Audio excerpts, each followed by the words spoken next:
자, 1년 동안 돈을 모아 6개월 전 예약해둔 일본 여행을 다녀왔습니다. 그리고는 SNS에 일본 여행 사진을 올렸는데 안 좋은 댓글이 달리기 시작하더라고요. 불매운동 하는데 꼭 일본을 가야 했냐부터 일본 앞잡이 매국노 등 험한 댓글까지 달리면서 저는 어쩔 수 없이 글을 내릴 수밖에 없었습니다. 취소가 불가능해 다녀온 일본 여행, 그 이유만으로 저를 비하하고 모욕적인 말을 한 사람들을 명예훼손으로 고소할 수 있을까요? 라고 보내주셨네요. 요즘 일본 제품 불매운동 점점 확산이 되고 있죠. SNS 상에서 이런 설전들이 종종 생기고 있는 걸로 알고 있습니다. 이 상담자분도 불매운동이 일어나기 전에 여행 계획을 했던 거라 뭐 이렇게 취소도 불가능해서 또 취소를 하게 되면 위약금이나 이런 금전적인 손해도 크기 때문에 다녀오신 듯한데 상담자분께 이 악성 댓글을 달면서 모욕을 줬다. 명예훼손으로 일단 고소가 가능한지 궁금해하셨거든요. 네, 이제 SNS 상에서 명예훼손을 한다면 정보통신망법이 적용될 수가 있습니다. 예.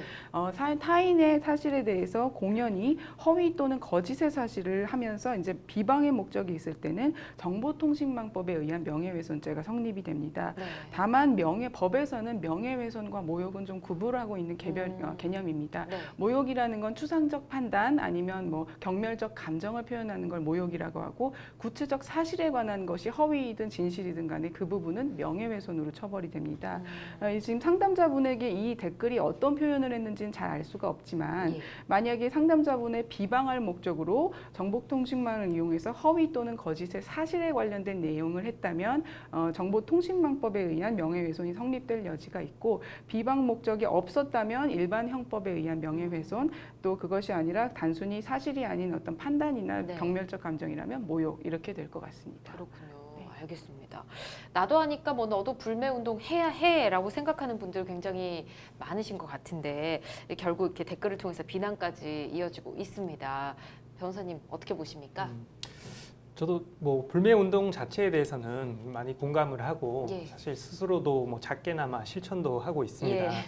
다만 이제 목적이 뭐 수단을 정당화할 수는 없다 이런 말이 있지 않습니까? 네. 예, 법률적으로도 마찬가지죠. 그래서 따라서 스스로는 뭐 좋은 목적, 좋은 취지라도 남에게는 피해를 주지 않는 어떤 그런 합리적인 선을 잘 지켜야 된다고 그렇게 생각하고 있습니다. 네, 좀 국민적인 분위기가 불매운동, 일본 제품 불매운동 가고 있기 때문에 저희도 법적으로 좀 짚어보고자 내용을 알아보고 있으니까 자, 여러분께서도 이제 법적으로 어떤지만 판단을 좀 해주셨으면 좋겠고요. 불매운동이 상당히 확산이 되고 있어서 노노재팬 뭐 이런 사이트까지 생기면서 어떤 제품이 일본 제품이고 일본과 연관이 어떤 곳이 있는지 알려주는 사이트도 있다고 하네요. 이게 법적으로 문제가 없는지 짚어보고 싶네요. 일반적으로 불매운동이라는 것은 소비자들의 어떤 운동이기 때문에 네. 만약에 그 목적이나 수단이 정당할 경우에는 처벌되지 않습니다. 그러나 목적이나 수단이 정당하지 못할 경우에는 명예훼손, 업무방해, 네. 또 정보통신망법의 위반 여부가 문제될 수가 있습니다. 불매운동 사이트에서 제공하는 정보에 허위사실이 있다면 명예훼손죄에 해당할 수가 있고 비방 목적까지 있다면 정보통신망법 명예훼손입니다. 또 나아가서 유포, 허위사실 유포나 위계 위력의 방법으로 타인의 업무를 방해했다면 업무방해죄까지 해당될 여지가 있습니다.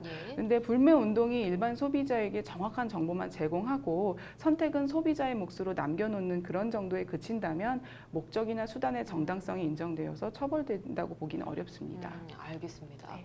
근데 또 잘못된 소문으로 피해를 입는 곳들이 좀 있다고 합니다. 이렇게 피해를 입은 기업들은 법적으로 이거 좀 어떻게 소송을 한다든지 이럴 수 있을까요?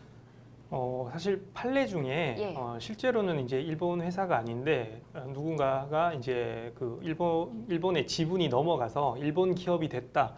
이렇게 표현한 것에 대해서 형법적으로 명예훼손죄가 아니다. 네. 이렇게 판결한 판례가 있긴 합니다. 왜냐하면 뭐 일본 기업이라는 것이 뭐 특별히 뭐 사회적 가치를 낮춘다거나 이런 표현은 아니고 가치 중립적인 표현이기 때문에 그게 비록 허위라도 이제 명예훼손죄는 아니다. 예. 이렇게 판결한 것도 있긴 합니다.